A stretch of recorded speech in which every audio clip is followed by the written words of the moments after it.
Socio fantasy సినిమాల తాకిడి యమా పెరిగిపోయింది. వాటికి కథలను సమకూర్చుకోవడానికి మన పురాణాలే తోడ్పడుతున్నాయి.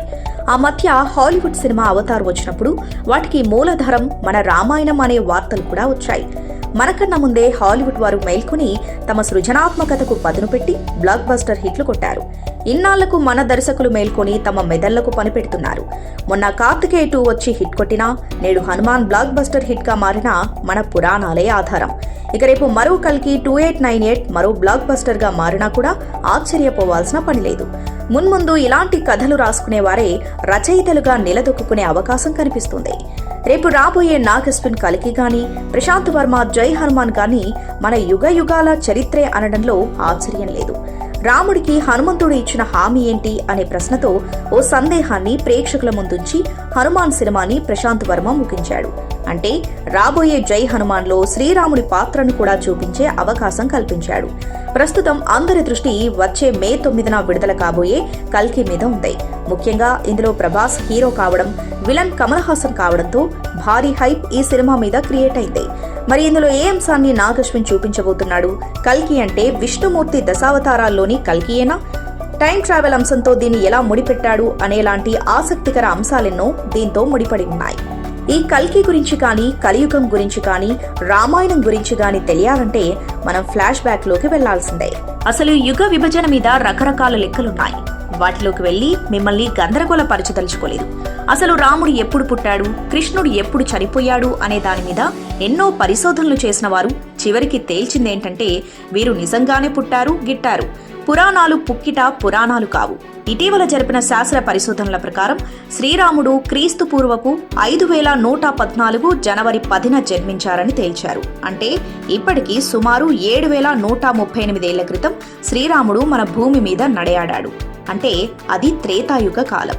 యుగాల లెక్కల్లోకి వస్తే సత్యయుగం 5184 సంవత్సరాలు, త్రేతాయుగం 3888 సంవత్సరాలు, ద్వాపరయుగం 2592 సంవత్సరాలు, కలియుగం 1296 సంవత్సరాలు. ఇక శ్రీకృష్ణుడి పుట్టుకను, నిర్యాణాన్ని కూడా పరిశోధకులు ధృవీకరించారు. క్రీస్తు పూర్వం 3228 జులై 18న శ్రీకృష్ణుడు జన్మించాడు. అంటే ఇప్పటికీ 5252 సంవత్సరాల క్రితం శ్రీకృష్ణుడు జన్మించాడు. ఆయన తన 125వ ఏట 3102లో ఫిబ్రవరి 18న చనిపోయాడు. ఆయన మరణానంతరం 3-4 నెలల తర్వాత కలియుగం ప్రారంభమైందంటారు. ఈ పరిశోధనల ప్రకారం చూస్తే శ్రీరాముడు, శ్రీకృష్ణుల జనన మరణాలకు యుగాల లెక్కలకు సరిపోతుంది. ఎవరైనా సినిమాలు తీసినప్పుడు ఈ యుగాల లెక్కలను దృష్టిలో పెట్టుకోవాల్సిందే. వీటిలో ఏమాత్రం తేడా వచ్చినా కొన్ని ఇబ్బందులు తప్పవు. మళ్ళీ కల్కి సినిమా విషయంలోకి వద్దాం. ఈ సినిమాలో ప్రభాస్ పోషించే పాత్ర కల్కి. ఇది విష్ణుమూర్తి దశావతారాల్లో 10వ అవతారం. దీన్ని కాస్త సోషలైజ్ చేసి టైం ట్రావెల్ తో ముడిపెట్టిన దర్శకుడు ఈ సినిమాని రూపొందిస్తూ ఉండవచ్చు. కల్కి ఉన్నప్పుడు కలిపురుషుడు ఉండాలి కదా. ఆ కలిపురుషుడిని మానవ రూపంలో చూపిస్తూ కమల్ హాసన్ ను చూపించబోతున్నారు.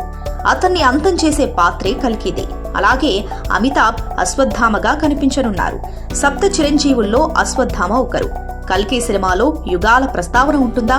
2898కి అర్థమేంటి అన్న ప్రశ్నలు తలెత్తక మానవు. ఇప్పటికీ 874 సంవత్సరాల తర్వాత జరిగే కథగా దీన్ని తెరకెక్కిస్తున్నారు. టైం ట్రావెల్ అంశం కాబట్టి యుగాల లెక్కలు కూడా ఇందులో చూపించే అవకాశం ఉంది. కథ కూడా ముందుకు వెనక్కి ట్రావెల్ కావచ్చు. దర్శక ధీరుడు రాజమౌళి ఇందులో ఓ సైంటిస్టు పాత్రలో కనిపించబోతున్నట్టు వార్త చక్కర్లు కొడుతుంది. ప్రత్యేక క్యామియో రోల్స్ లో దుల్కర్ సల్మాన్, విజయ్ దేవరకొండ కూడా ఉంటారని వార్తలొస్తున్నాయి. ఇంకా ఈ జాబితా ఆగదట. నేచురల్ స్టార్ నాని, జూనియర్ ఎన్టీఆర్లు కూడా ఉండబోతున్నట్లు సమాచారం. క్లైమాక్స్ కు ముందు వచ్చే ఘట్టంలో కృపాచార్యులుగా నేచురల్ స్టార్ నాని కనిపిస్తారంటున్నారు. ఈ కృపాచార్యుడు కూడా సప్త చిరంజీవుల్లో ఒకరు. అతడు శతానంద మహర్షి మనవడు. మహాభారతంలో కౌరవులకు, పాండవులకు గురువు అతడే. కురుక్షేత్ర యుద్ధంలో కౌరవుల పక్షాన యుద్ధం చేశాడు. యుద్ధం పూర్తయ్యాక బతికి ఉన్న వారిలో కృపుడు కూడా ఒకరు. అంతేకాదండోయ్, పరశురాముడిగా కొన్ని నిమిషాల పాటు తెరను ఊపేసే పాత్ర కోసం జూనియర్ ఎన్టీఆర్ ని సంప్రదించినట్టు సమాచారం. అయితే ఈ రెండు ఖరారుగా అవునా కాదనేది ఇప్పుడే చెప్పలేం. అయితే సినిమా 2 భాగాలుగా రాబోతుంది కాబట్టి ఈ వార్తలు నిజం కావడానికి అవకాశం ఎక్కువ. అతిరథ మహారథులతో రూపొందుతున్న ఈ సినిమాని వైజయంతి సంస్థ ఎంతో ప్రతిష్టాత్మకంగా రూపొందిస్తుంది. కల్కి గాని జై హనుమాన్ గాని కొత్త దర్శకుల సినీ మార్గన్వేషణకు దారులు తెరిచాయనే చెప్పాలి. భవిష్యత్తులో ఇలాంటి సోషియో ఫ్యాంటసీ చిత్రాల జాబితా చాలానే ఉండే అవకాశం కనిపిస్తుంది.